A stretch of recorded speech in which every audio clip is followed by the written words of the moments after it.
Hi, you're listening to the Build Your Digital Community podcast. I'm your host, Kristina Bartold, the co-founder and co-CEO of The Social Snippet, a social media agency focused on business owners growing their digital communities. On this podcast, we'll talk about all things digital community building so that you can grow your network and ultimately your business. Hi, everyone, and this is a special episode. We've got a special episode here today. We are here, Maria and I and Staci Millard, and we are doing a joint episode for both of our podcasts, the School for Small Business and the Build Your Digital Community podcast. And Staci, I'm so excited to be sitting here again. I am thrilled. This entire time away with both of you has been incredible, and I can't wait to see what gets aired on this episode with the world. Yeah, I know. When I booked the space, Maria's here too. When I booked the space, I was like, I don't know who's going to be here. I don't know what we're going to talk about, but I know there's going to be magic that happens. And it's so great whenever we're like around like-minded other entrepreneurs, how like some incredible stuff always comes up. Always. And it's like in those conversations that we get to like digest things that have happened and create new ideas come to light. And it's always just, I don't know, that like-minded thinking. It always just brings out the best. Love it. Love it. Well, do you want to maybe, Maria, introduce yourself? Yeah. Tell us a little bit about you, because we're both hosts of our own podcasts. You're a guest. The shame. I can't wait for the Maria Tassi podcast coming to you 2027. Personal brand. 2027. Okay, I think I can get on board with that. Yeah, I love it. Hi, friends. My name's Maria Tassi. I am not a host of a podcast, but I am so happy to be here. I am Kristina's business partner. Together, we run the Social Snippet. And anytime I have to give a bio, I panic. So, don't know what to tell you about myself, but I don't know. I like yoga. I like cooking. I like social media. That's all I have for you at this time. That's a really mean personal brand right there. Thanks. Yoga, cooking, and social media. I love it. Well, what we were thinking about talking about on this episode today is, and it's timely because I'll let Staci maybe talk a little bit about the work that she does, is talking about the best investments we've made in our business. And so Staci has an amazing career that like long predates me and Maria doing anything together.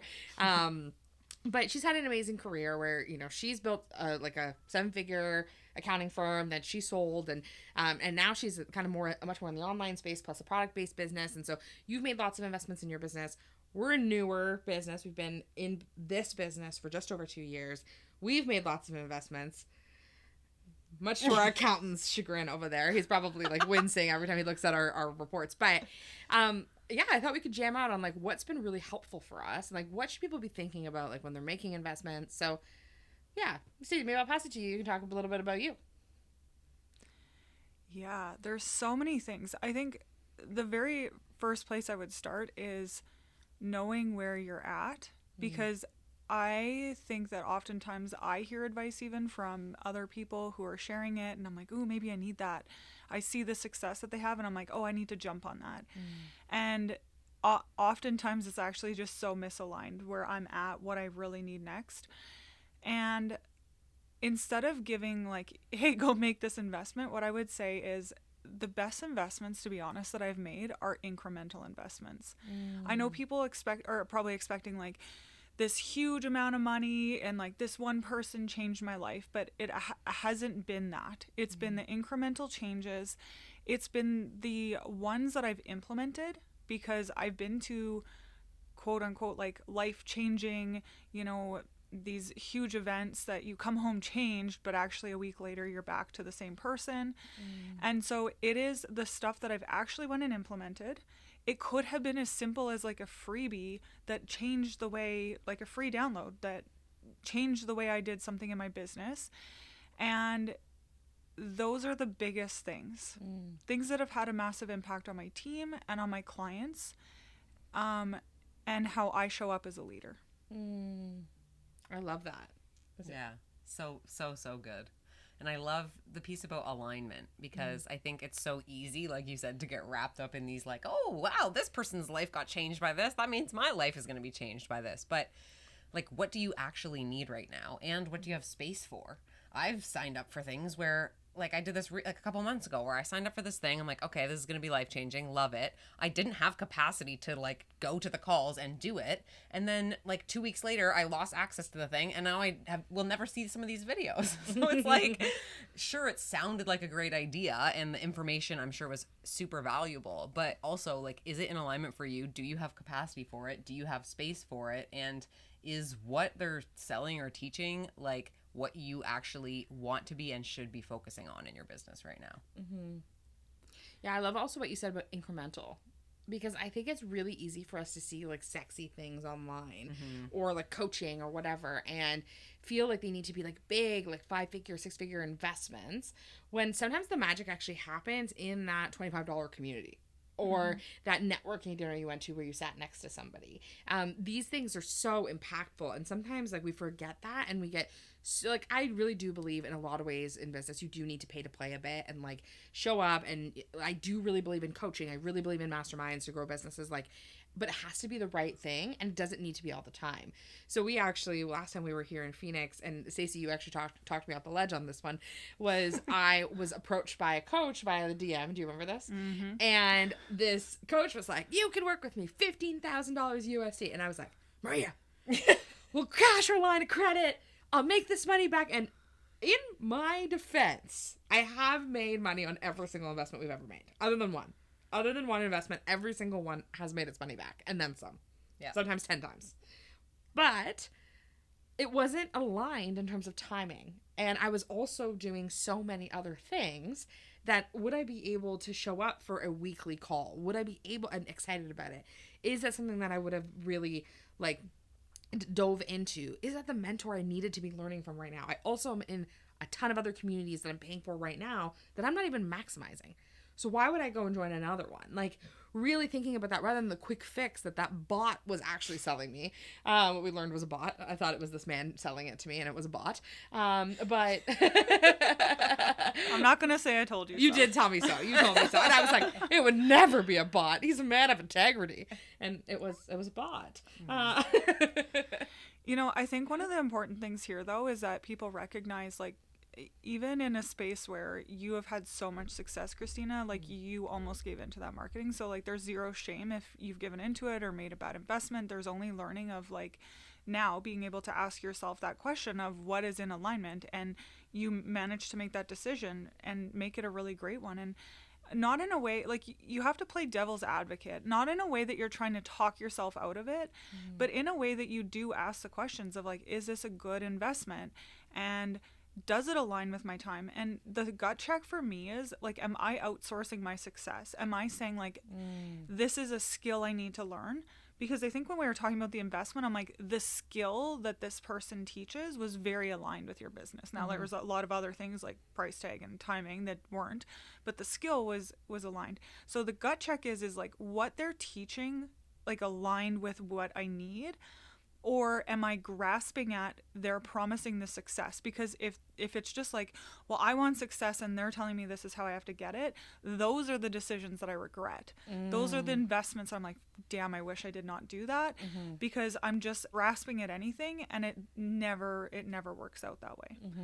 So yeah, and that comes to mind actually, and this is not to trash investments I've made in the past, because I also think there's like reasons and seasons, right? And sometimes you enter, like, I don't know, this is a woo-woo, and Staci might not align with this totally in your CFO hat, but sometimes I think you make those investments and you to learn. Yeah. Like, you make that investment and you're like, oh shit, like that was not what I thought that was going to be, and that therefore I'm never going to make an investment like that again. Or like, and sometimes there's a high price tag associated with that. Like we had a client, one of our very first clients, she spent something nuts on a website. Like it was like maybe $12,000 or something for like a little coaching website that wasn't even finished. And I finished her website. And I was like, it gives me heart palpitations when I think about this website. Like I was like, at night I lay awake and I think about that $12,000 and I finished it. I don't even do websites, right? So, and it looks great now. Like, and I'm proud of it. But I remember her saying to me, energetically, I'm not upset about it because I needed to invest that much money in myself to show myself I was serious. And yeah, I didn't make the right choice of the person, but like I needed to show myself that I was going all in on my business, and this had been on my plate for so long and I needed to just do it. I think there's two schools of thought there, but for me it was more about the fact what I heard from her was like, okay, she needed to make an investment, and we've all hired the wrong person to do something for us. But for her, it was more about the energy around it. I actually love that mindset. I don't disagree with it at all. And I actually, if anything, I think more people need to admit that. That a lot of people are in denial. They blame the person for, like, well, they, promised me this and I didn't get it. And there could be some level of that. I think as mentors, we need to take responsibility for what we deliver. But also, that idea of, like, I needed to learn that lesson and trust in myself and, like, be able to have that check of why am I investing in this is so valuable. That's so critical. And then it informs future investments for you. Totally. So, you know what's interesting, and I'm not going to say too much about this because I think people could probably, like, uncover what I'm trying to say, because I'm not always as coy as I think I am, but I invested in a program last year, and I was on the fence about the program before it started. So I had met this person. They were like, this is something you want. This is something I offer. It was pretty low ticket, but low ticket for us, probably $2,000. Like, wasn't going to, like, rob us. So I went to Maria. I was like, what do you think? And Maria's so gracious with this kind of stuff. Even the $15,000 program, she was like, if you got to do it, you got to do it. Like, if, like, we don't have the money for it today, but, like, if you got to do it, we'll make it happen. Like, so she keeps my Manny Gen energy. Like, she lets me run it out. But so I invest in this program. I'm on the fence about it. And the person, basically, I went to them and I said, I don't know if it's the right time for me. I'm thinking about it, and I feel like it's not right. And the person came back to me and basically was like, you think you have a lot on your plate? I have this, I have this, I have that, I have this, I have that, I have this, I have that. And so if I can do it, you can do it. And that gave me the ick. But I was like, oh, she's so right. Like, it's about making time. Like, I'm just not making the time to do this thing that I want to do. So I signed up for this program. It's a total cluster. Like, this person basically doesn't even run. And I paid for it. It runs like when this person believes that it should run. There's no schedule to it.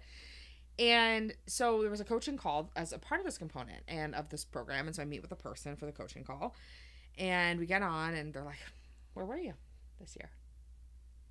And I was like, partially the meetings were canceled 95% of the time, 15 minutes before they were in the calendar. So, like, that's where I was waiting. But the other piece is that, like, it was never in alignment for me to do this right now. And I should have never done it because I never had the time. And it wasn't something I was willing to prioritize over spending time with my family or doing something with Maria or, like, this. Like, I would have never prioritized that. And she went, oh, okay, yeah. And then tried to upsell me into a program that was 10 times the amount for more accountability, and has since messaged me every other day, even though I've said no. But for me, what the lesson was there, and, like, lots of lessons, was that it was not about, like, I should have listened to my initial gut on it. Because often when we make those investments, I've yet to make an investment in our business where I felt a bad way about it and it, like, transformed into an incredible thing, right? Like, it's okay for things to feel scary. It's good for things to feel stretchy, but I don't think they should feel aggravating. So there's that. It's like that intuition around investments. But the other thing too is that, like, asking yourself about the season that you're in and being like, is this something I can actually commit to, and not letting someone else's perception of your time or your schedule dictate what you can actually do. So that's kind of what comes to mind for me. Yeah. That was quite the experience. Yeah. But I think a lot of good lessons there. I think trusting your gut is so important. And sometimes you're like, oh, like, everybody says this is great, and this person says this is great, and everybody's telling me, like, you just kind of, at least for me, I let those things get to me a little bit, where I'm like, oh, everyone except me thinks this is a great idea, so maybe it is a great idea, because, like, what do I know? And then you fall into that trap, and then when you end up doing it, it's like, oh, I did really know, because at the end of the day, you're the only one that actually knows, like, what's really best for you and your business. Other people don't know that. They can guess, and they can try and help you and think, oh, maybe you need this or maybe you need that. But the only person who can really answer that question is you. So checking in with yourself of, like, is this in alignment? Does this feel good? Is this something I'm excited about? And then actually looking at your calendar, like, is there space for this somewhere? Like, for me, with that one I signed up for, I was like, there was space for the first 2 calls. There wasn't space for the last 4. Like, I think I was literally traveling and I just, like, couldn't actually even go to them. So why am I telling myself I need to do this now? And, like, just challenging some of those stories that you're like, oh, everybody else is right, or I have to do this, or whatever. And I loved, Staci, you kind of briefly mentioned this piece about, like, outsourcing. something I've like fallen victim to is thinking that like I have to do everything myself. And at the beginning I was like, oh, I'm gonna like take a photography course and become a photographer, and then I'm gonna like do a video editing course and become a video editor, and then I'm like, wait, I could hire a photographer and I could hire a video editor, and is it worth my time to be doing these tasks, or is it worth my time to maybe take a course on how to manage people or how to outsource, or like what is the actual best use of your time? Yeah, I think the other thing, like switching maybe a little bit, is sometimes when we're investing, we forget that like we invest for different reasons too. Kristina, like one of the things is like, yes, you can invest to learn, but then you also invest because that's where your people are. It's actually a way of you getting yourself in a room with the people that you want to be in front of. And beyond like trying to shout on Instagram and get people's attention, it's like a phenomenal way of doing business. So also looking at, you know, is it coming out of your marketing budget, or is it coming out of your education budget? And then how much are you allocating to each, right? So if you want, are you looking to learn something? And if so, what? And then you can start making decisions. Like you said, Maria, like, you know, do I need to learn photography? Like, how much is that worth to me? How much am I spending on it right now that I want to allocate my own time to it? How am I going to benefit from this? Yeah, I love that, because I actually do think that that's something that people kind of forget, is that like often investments in our business, like when we're like trying to market to people, like marketing doesn't just have to look like social media, right? It can be like going places where your people are. So even like we just started working with a company that does like dog waste, and they don't do dog waste. They do like dog waste removal. And I'm like, well, like, do you ever do anything with like with dog owners? Right? Like, who are the people who are going to benefit from your product or whatever you're doing, and how do you get in front of them? And like, sometimes that's a worthy investment, is just to be in the energy of other people. Yeah, like a dog walk. Like, get out there. Like, all your people are at a dog walk. Go to that. Yeah, for sure. The other interesting thing that happens when you become aware of why you're investing is you show up differently. So if you're there to learn, that's fantastic. But I would encourage there to be like at least a dual purpose on any in-person mastermind, even if they're online style events, that you should also be there to, with a purpose of like making connections. And when you come with that mindset, like otherwise you show up and you've got your notebook and you're there taking furious notes, and you maybe are like thinking like, oh, hey, Kristina, like, what'd you learn from that speaker? And that's the conversation. But when you show up with the intention to make connections, pour your knowledge into people when you see that they need it, it's so different in how you conduct conversations, and actually how you get to like shine your own light. People see you for who you are because you see them. And those are the connections that like long-term pay off. We're all about the long game when we have our conversations about investments. 100%. And that's why I think for me, like, if we can get into the whole, like, what's the best investment you've ever made? Like, for me, the best investments that I've made, I can think of probably 3 that have been like really great. And all of them were relationship focused. Is that it wasn't about, I didn't learn a skill, because there's YouTube University. We outsource lots, like almost anything that we don't want to do. Like, we're at that point where like we're trying to outsource it so we can stay in our zone. And we have amazing connections that we can like lean on when we have a question, right? Like, I'm like, can I write this off, Staci? But like, so there's lots of, so I would say for me, the 3 things I think have been the most impactful. 2 of them were masterminds. So, you know, one of them was Fast Foundations. The other one was the very first mastermind I did, which was HinaCon. It was a Thinking into Results Bob Proctor mastermind. But what was interesting about it, everybody was an entrepreneur, and I was still working 9 to 5. And so I was in the stage of, do I leave my 9 to 5? And I was struggling so much because I've talked about this on my podcast before, but I really struggled because I had a 6-figure job. I like, you know, was like being promoted. I like did the things, right? Like I was in my dream job that I thought I'd have when I was 50 at 29. And so it was really hard for me to leave because I was like, oh, like I haven't made, I have a pension. I have like 5 weeks vacation. Like I'm rolling over here. And I wasn't fully fulfilled. But then when I was doing things for the social snippet, I would find like this like enthusiasm and joy and all of these things. And I was really struggling. And so this mastermind, they met every morning at 6 a.m. and you would do like thought work around mindset. And I realized I was like, I don't have the time to waste to not do this. And so I went all in on our business, not as all in as quickly as I wanted, but I did. And that was a really fabulous time for me that wasn't necessarily even about the coach. Hannah's great, but it wasn't about Hannah. And I don't know if Hannah saw me in the street, she'd know who I was, but it was about the people. And actually, that mastermind still gives us clients, and I'm not in it. And there's people who are in it, and they do it for years and years and years. All of our original clients were from that mastermind because people were excited to see what we were up to, and major referrals that come from it still. And the energy in that room is filled with people who think like I do.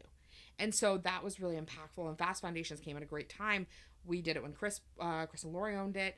And then because Jim was our coach, we kind of stayed close. But like that was foundational for us because it was the first time we could see ourselves like on a yacht. Like, and not actually like, but just to think about like our lives I would have never thought it was possible for me to fly private or even first class. I never thought it would be possible to take more than one vacation a year. Like, and now I'm like, if I want to live in Mexico for 6 months with my family, like I will. And if it's going to be in a rooftop villa, it will be. And like, that's so possible. So those were the two like really big ones. And the third one was Chris's roundtable that you and I just did together. And why that was so powerful as well was that really felt like my next level. And I don't even think I knew that going into it. And I was so on the fence about doing it because I was like, Staci, I don't have a business problem, but I love Chris and I know I'll learn something. And like, I don't want to come and step on your toes, but like, I also want to go. And I walked into this room and the room was filled with people who I was like, oh my God, like I, especially like Staci, you're one of them. Like I admire you so much and all the things that you've built. But like, I think about Joey and Christy and Denise and like all these people who are doing these things that like I saw from afar. And I was like, oh my God, they're so far ahead of me.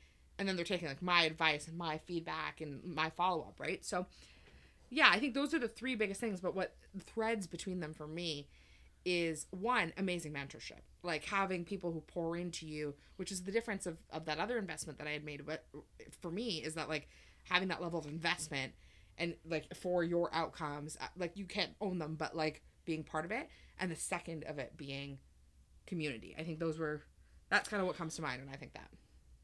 Yeah, that room is like on my list, and I think that sometimes they check, like it's like a dot. Does that make sense? Like it was so pivotal, and in the same moment it was just like it changed the course of my business because of the confidence that I gained, like how I showed up in the room, the feedback that was given, how I was able to pour into people. So the interesting part about Chris's room though is like I have a new standard for the rooms that I show up in. 100%. And it is the raving fan test, right? Like, do they have raving fans that stick with them over and over and over? And like, you might as well have a whole bunch of groupies following you. Every single person raves about you, Kristina, over and over.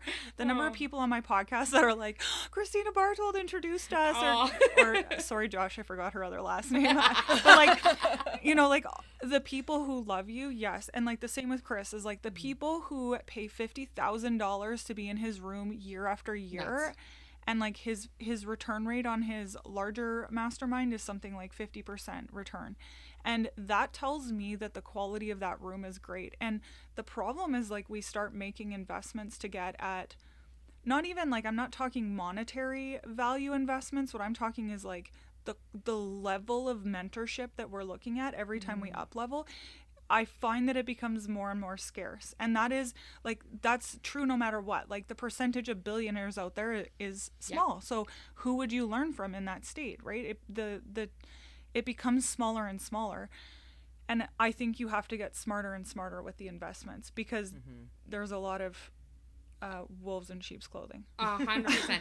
And I found like after Chris's, you know, and Maria didn't get to come with me, which is fine because we try to like divide and conquer a little bit more now. But I found after Chris's roundtable, like I voice noted her and I was like, there's a few rooms I'll never enter again that like I was in. And not in a bad way, but in a like, I feel, and it's actually less about even who, and you nailed, like put the nail on the head. It was less about who was sitting in the room and more about the way that I showed up. And how like people would come to me after, and I always say this, I'm like, I'm so average at like literally everything, but like that's how I feel. Like I'm like, I don't think I'm like particularly exceptional at anything. Like there's people who out there, like when I think about you and the way you talk about numbers and you're able to like break it down for people and like your vision for that, I'm like, I can talk about that all day. Like that's like so like incredible because that's such a skill that people need. But I'm like, I feel like I just like averagely bop around, which is fine. But in that room, it was so interesting to have people who I admired so much be like, you're a freaking genius. And I was like, oh, that's so interesting. Like, you know, that you think that about me. And they'd be like, you're so good at this. And like, you showed up like this. And you know, like all this stuff about building a personal brand. Like, and it's not something I would have seen in myself. So it's just interesting. Like when we're called to make an investment that feels a bit stretchy, because that room felt stretchy for me, like not financially necessarily, but like, you know, emotionally, like the way. Well, you're getting up there for 20 minutes talking about the highs and lows of your business and like, with Chris Harder. Yeah. Like, and that man does not fuck around. So, no. Can you swear on your podcast? Oh, yeah. Okay, good. Anyway, fucky fuck. This is going to be a YouTube video, too. Demonetized. Yeah. Yeah, we're going to have to put the 18 plus on it. Check mark. This one is not for children. But yeah, like, you know, he doesn't mess around. So it's like he'll tell you, like, you know, we talked about this like really openly, but like a big piece of our conversation was about like our partnership and how we could work better. And I brought that information back to us, and I was like, hey, this came up. How do we move forward? And it actually liberated you in so many ways. And you weren't even there. 2 days later, I was like a new woman. Yeah. And I didn't go. I didn't like know about anything that happened. I mean, Kristina filled me in on like the key learnings, but yeah, that was so impactful. And that's the power of also like when you do these things and you also surround yourself around other high vibe people, you're learning for them too. Right? Where like you go to something and like I'll go to like a networking dinner and I'll have a conversation with someone that sticks with me. And then I meet someone else and I'm like, oh, I just thought about that and you two should connect, or, you know, like those things, like you're not just doing it for you.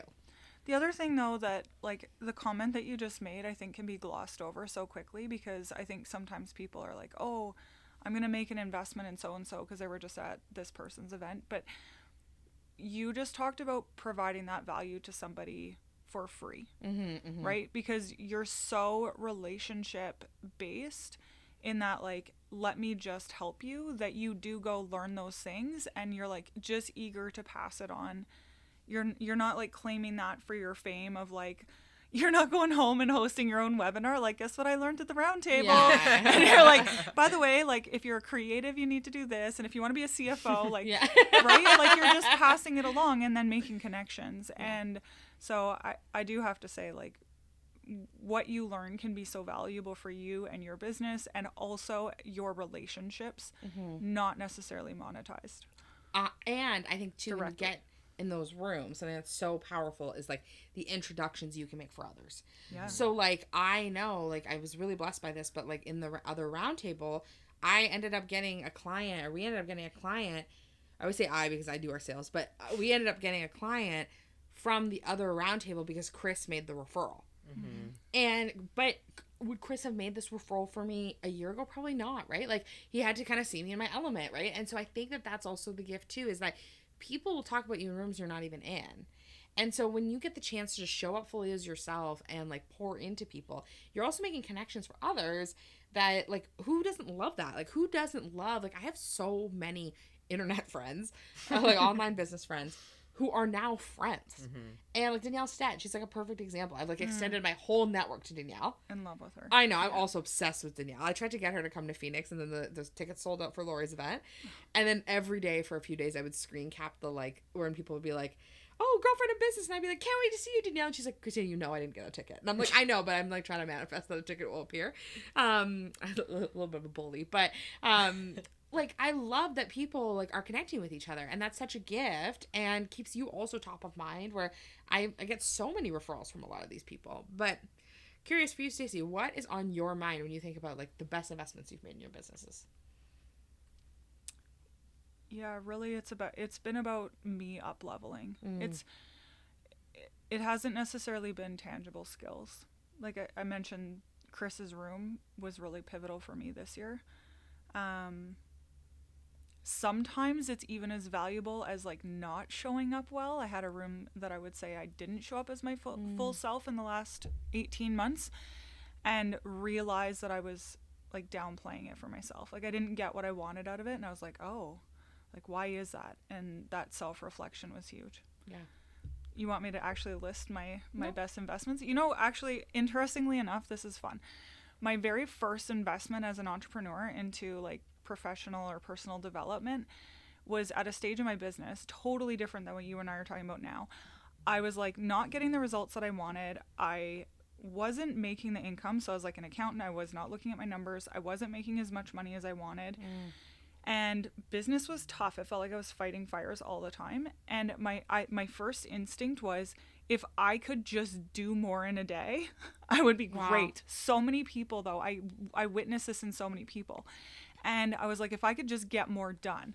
So I literally took Brendon Burchard's high performance habits because like I wasn't a high enough speed already. Oh my gosh. And I was like, I can do more. And I learned so much about myself from that. And that led into a whole lot of other learning.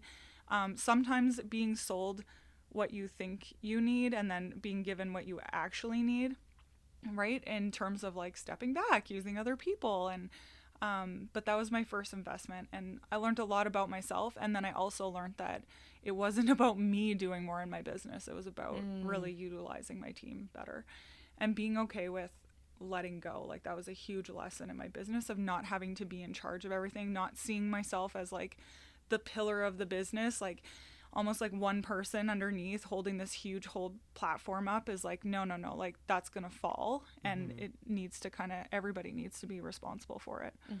So, I think that's such an important point about like not knowing what you need.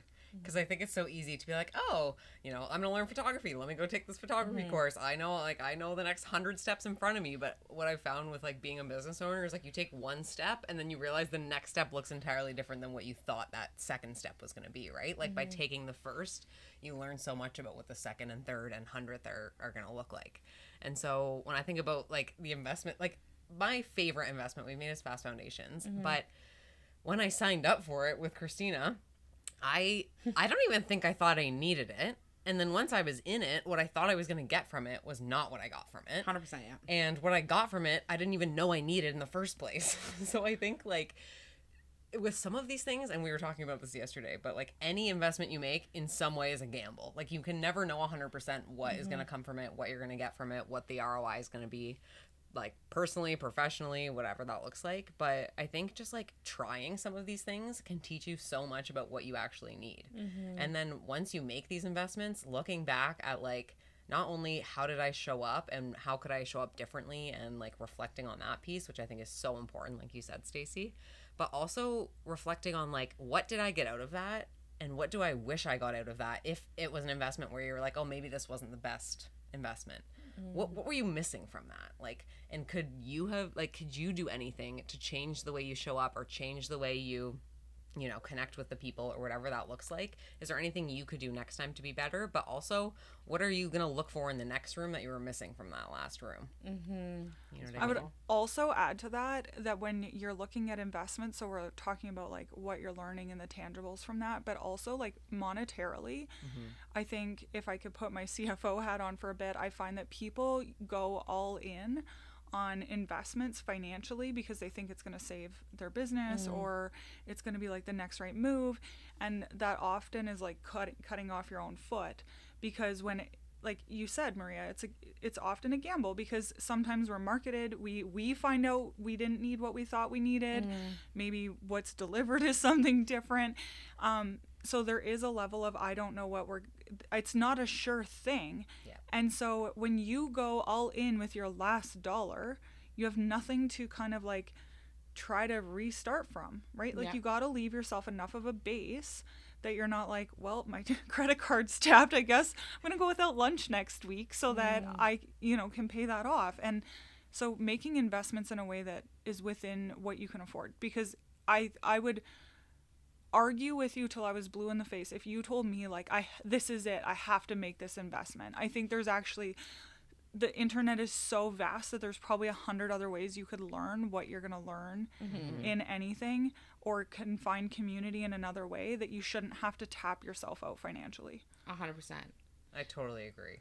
Something you said actually when you were talking about the best investment you've made, when you're talking about Brendon Burchard's thing, like, isn't it so interesting that even for so many of our mentors that like their best investments often have nothing to do with business. Yeah. They're like personal development, continued growth, like, because being a business owner like is so much of a personal development journey, right? Like we're always learning about like what we need, what we want. And I think for you, when you're talking about like showing up in rooms, something that comes to mind for me as well is like asking yourself, like, what responsibility do you have to show up? Like, and because I know of many people who've done the exact same things I've done and have had completely different results. And there's been the rooms where I know people have made tons of money I've been in and I've made nothing. And it's because I haven't invested my time into it and I haven't showed up the way I've wanted to. Mm-hmm. And I don't like doing things with the energy of like trying to make money all the time. Like that's really important to me. Like I've never joined a mastermind and been like, hey, like you need some social media. Like, let me, that's not like the way that I like to live. Sound like a troll. Yeah. I am a troll. You do say start a podcast often. I do, but it's a true solution for everybody. I'll just be clear. Everybody you suggest it to, I'm like, they could have a podcast. But the thing is it's funny. I'll say start a podcast. I don't often tell people we offer podcasting. That's true. That's true. So it's funny because we had someone reach out to us recently and they were like, hey, I'm really interested in starting a podcast. Like, do you have any recommendations on someone who could edit?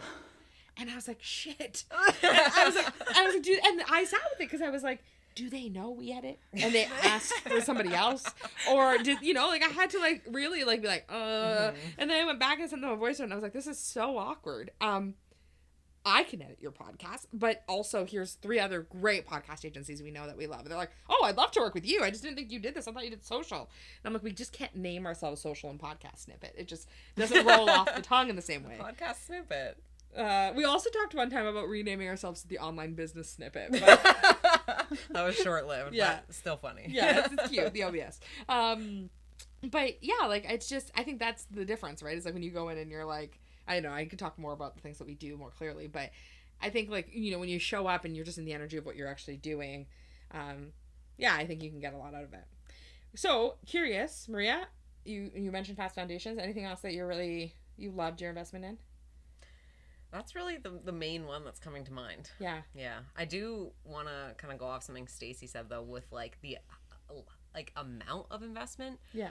I feel like it's so tempting and you're like, oh, the more I spend, the better it will be. Sometimes that's true. Not 100% of the time is that true. Mm-hmm. And I think a lot of the learnings that we've had, like these things can be learned in smaller groups. Like you can join a $30 a month membership. Absolutely.